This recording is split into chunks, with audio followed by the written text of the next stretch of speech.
Hello viewers, welcome to Scientific Investing. So the season of annual reports has started. It is very important to study annual reports for a company to have proper research and conviction. And this is one area where I've constantly got multiple messages that can you make a video on how to read annual reports. So this is what we are going to do in this particular video. And what we will cover is first, what is an annual report? Second, why to read annual reports? And third, annual reports a big document. So what all we should read in annual report and how should we read annual report? So we will try to keep the focus on broadly these 4-5 questions. And I will have a lot of examples through which I will try to explain, the whole annual report reading process. So let's get started. So first thing, in case you have never read an annual report is basically a document which is submitted by a company to the regulator and for it is meant for the investors so that the investors become aware of how the company is doing in terms of business, in terms of strategy, in terms of its operation, how the company has done financially. And by financially, I don't only mean the P&L balance sheet cash flow statement, but you get to see the whole details of notes and schedules which are detailings of those financial statement. You get to understand how the company is expected to do based on management commentary. You get to learn about the opportunities in the business, the risks in the business. So basically you get a very detailed understanding of the company in which we are doing or we intend to do the investment. So that is why it is a very important document. Now, why to read annual reports? So first and foremost, nobody is liable for our money other than us. Every investment which we do, it's our decision. And our decisions could be good only if we have conviction on our decision. And conviction comes only from detailed research. And annual report is one of the most go-to document to do that detailed research. Point number two, identification of opportunities and risk. Even if some of the opportunities work, we see that when the price starts falling, we get scared. Oh my God, have I taken a right or wrong decision? And this is where again the conviction comes. And many times when we have read the annual reports, we are already aware of the risks which could trigger, and we can have that kind of analysis advantage, to exit or to take a better decision in bad times. The third is whenever we are doing analysis about a company from investing decision, we need to have a solid understanding of the sector, of the company, and of the management. And annual report is a document which helps us to build a point of view on each of these three. It helps us to understand the management in terms of their execution capability, their history, their transparency, their ethics, their value system, their vision, how they are looking at growth, their way of communication. So it tells a lot about management quality. Second, about the company itself, it gives a very detailed understanding of the company's business model, the company's financial, the company's risks, the company's barrier to entry and all of that. And third, even if we are not interested in learning about the company, but if we are interested in learning about the sector, maybe for some other company in the same sector, annual reports usually provide lots of information about sector, understanding the sector opportunities, the sector subsegments. So these are some of the reasons why we should read annual reports. So now coming to the third question, what to read in an annual report? So there are key 9-10 sections in an annual report, which is very important. And let me highlight. One, in all the annual reports, you'll find a section where the company CEO or MD, they will do a 1 or 2 page kind of communication with the shareholders, which will be very crisp and summarized, where they will talk about, how the business is done and what they intend to do. And, these kind of letters could be as confusing or, as clear and crisp to read with full of insights, and we will see examples. The second is the management discussion and analysis section. This is the most important section where you get to understand about how the business has done, how the industry has done, how the company is expected to do, the business model, the subsegments, the projected growth, and all of that. Then usually business snapshot and management discussion, many times they come together. So you get to learn about the business. Next is the director's report. In director's report, you get an understanding of the financial performance of the company by in the eyes of the company, how they look at the numbers and how they have highlighted, how the business is performed. Also, you get to learn about a lot of other things like what kind of management salary the management is taking, the dividend policies, the remuneration policy, the shareholding structure, and all of that, which is very, very important, again, from a stock analysis perspective. Then comes the report on the corporate governance. Not many look at it, but if you have time or if you have any doubts about the company, do look at the board composition, whether the board members are attending the meetings or not. So you can avoid it if you know the company is a decent company, but try to read one or two corporate governance reports and see, if there are any anomalies you find. The next is the auditor report. Usually it's a standard report which covers the comment of the auditors about the company financial, but there are times when there are certain negative comments from the auditor, and hence it becomes important not to miss it, and we'll see some examples. Next is financial statements, your P&L, balance sheet, cash flow statement. You will say that, okay, this information is available in screener, why we need to read annual report? But annual report contains the purest form of detailed information, and many times when you go through it, you find those nuances, and especially when you attach the notes and schedules along with it, you get much detailed and much deeper perspective on the business. We will see through case studies. And next is forms and disclosure in terms of various subsidiary performance, the joint venture performance, the related party transactions, and all of that, which again tells more about the business, which tells more about the management. And the last is corporate information. In some annual reports, it will be in the beginning, sometimes it will be end. Basically, here you get a list of company's board of director, members, your bankers, your manufacturing plants, capacities, and all of that, which helps, to have a summarized view of the business. So let us look at it one by one. Also, to teach these concepts in detail, we have our own website, learn.scientificinvesting.in, where we teach concepts related to fundamental analysis, technical analysis, quants in detail through various courses and bundle. We have course for fundamental analysis, which is almost a 50-hour module, which contains all the important aspect of fundamental analysis, covering financial statement analysis, management analysis, historical market analysis, how to conduct research, how to do valuation, how to do due diligence. Further, we have bundles and learning tracks related to technical analysis, techno fund analysis, quants analysis. Also, we have an annual practitioner membership program where we cover a lot of current case studies which we are studying.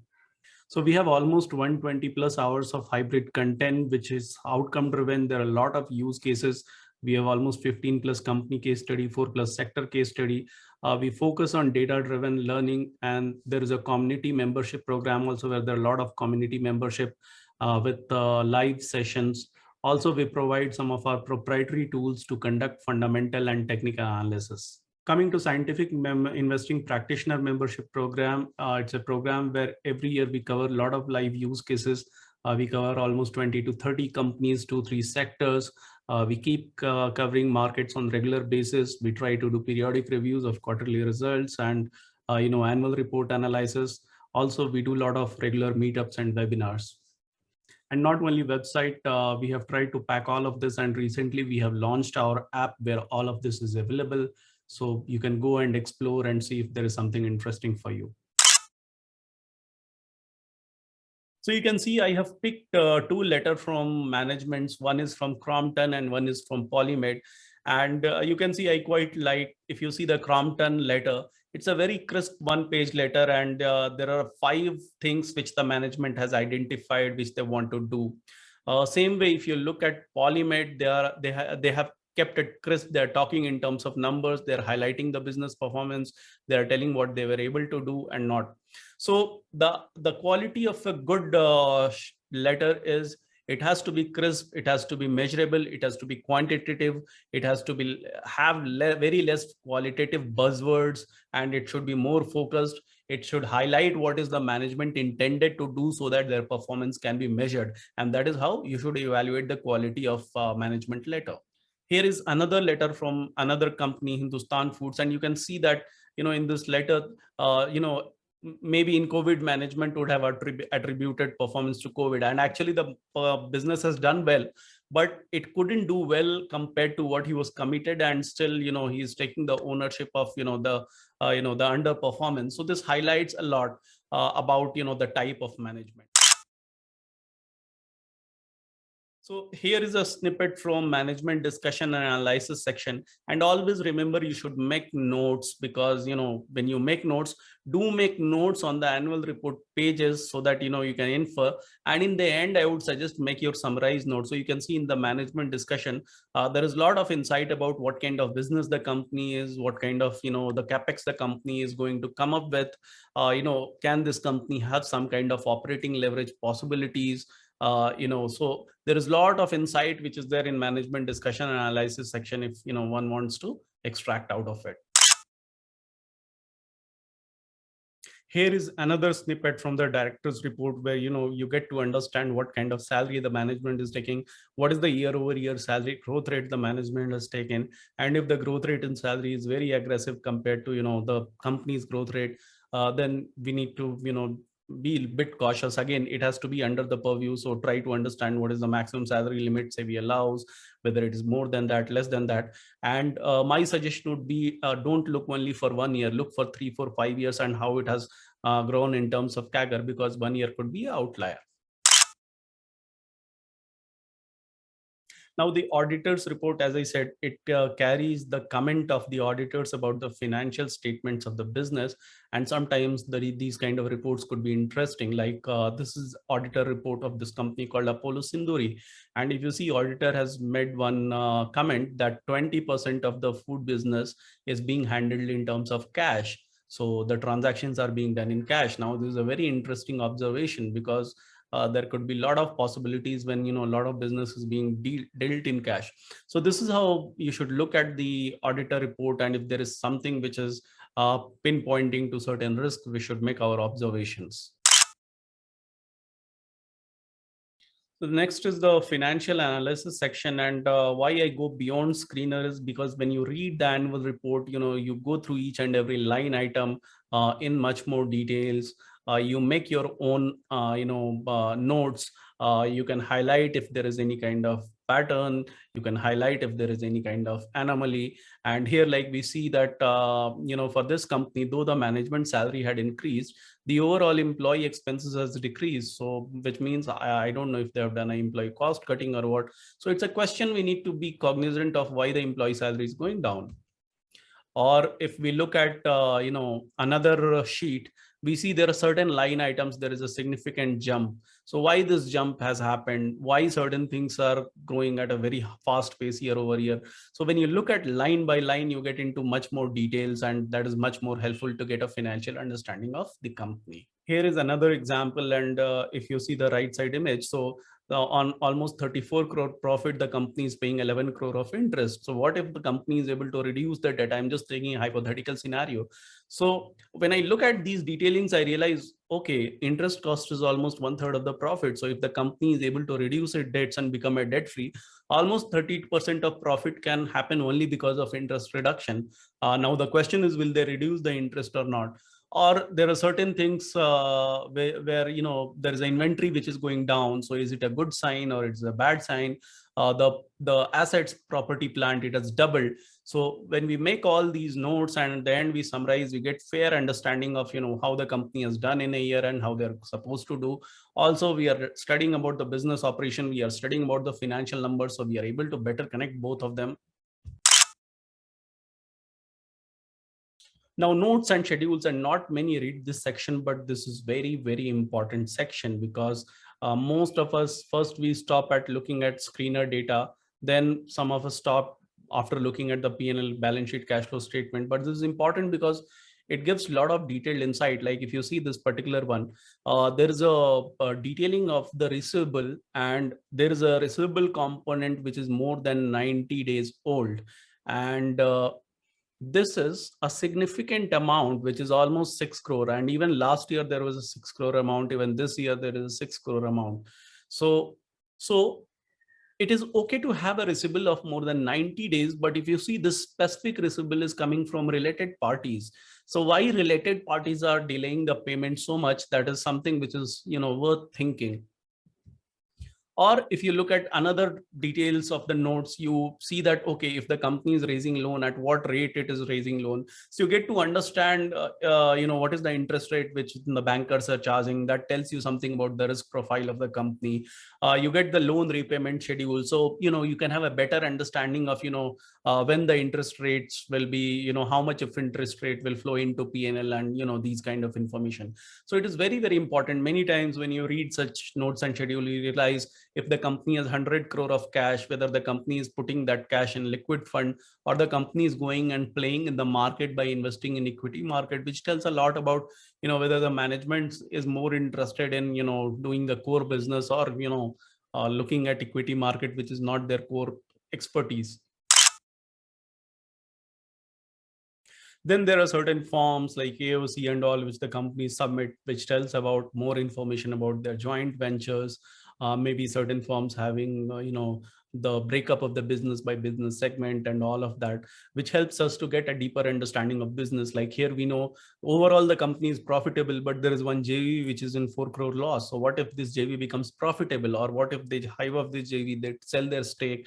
So many times we get these kind of interesting opportunities where there could be a possibility of, a non-linear profit growth if, some of these things are handled. So that is why it is important even to you look at some of these sections. Or if you further look at things like related party transactions, for running the business, if the company has created multiple separate related party entities and they're dealing with the entities, then the question comes how much justifiable it is.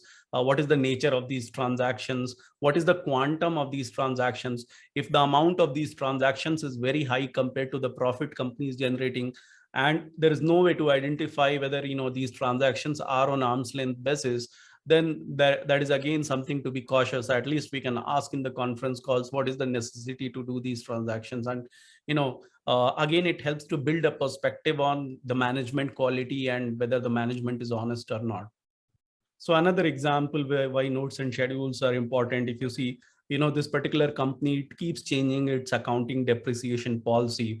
We need to understand why they keep changing it, every second year. So these are the kind of insights which tells you a lot about the company, its accounting, its management. Many times when the prices go up, but we should be aware of the risk and the management quality, company quality, and these things, they help us to, do that. And last, the corporate information, because usually it's a one pager where you get everything from your board of directors, your audit committee, the management, the bankers. If a company is having some of the best bankers, we can be more assured that, they would have done their due diligence, where the plants are located. Sometimes they give the details of the capacity of plants, the investor relation details. So a lot of important details, the AGM details, everything is there. There is no proper format, but most of the companies, they have in some or other format, and this could be again very useful. So we covered what are annual reports, why we should read annual reports, what are the things we should read in annual reports. Now, next is how to read these annual reports and some of the best practices which I follow. So my suggestion, point number one, never study just 1 year annual report. Make it a habit to read 4 or 5 years of annual report. If you have read last 4 years of annual report, then make your notes for each of the year. And what I do, I make notes in 2 ways. So point number two, how to make notes. So I make notes on each and every page where there is something important. That is one. And then finally, I summarize my notes in 1 or 2 pages, which is like the final summary of this annual report and this year performance. And then what we should do is we should take last 4 or 5 years of our notes understanding. This will help us to connect the dots. So point number three, connect the dots of insights on the annual report. So how the management committed 4 years back versus what they intended to do versus what they're doing. Once you start capturing all the annual report summary of last 4 or 5 years, then the story and the picture will be clear. Fourth, how to read annual reports. So always try to read annual reports of one sector in one go. So let's say if you are reading AMC sector, try to read the annual report of 3-4 companies in AMC sector. How it will help is it will help you to build much more incremental knowledge, because when you are reading 2 3 annual reports from same sector, you will be able to identify, if everybody in the same tone, if somebody is more aggressive in growth and somebody conservative, if some company is doing well, some company do bad. So you get much wider understanding of the differentiated insights between the companies, and you get much more multiplicative effect of your analysis. And fourth point, make a list of your questions, because you will never get 100% insight. There will be always be certain questions, and use your annual report reading to identify questions which you would like to ask the management in the con call. And point number 5, every year make a habit to read few annual reports of some of the best companies and few annual reports of some of the fraud companies. It will help you to build a mental pattern of how to qualitatively distinguish or differentiate between a good company and a bad company. And believe me, when you start reading multiple such report, you will start understanding the nuances of the differentiation, and it'll just start happening in your mind. You'll get those patterns and those mental models working in favor of you.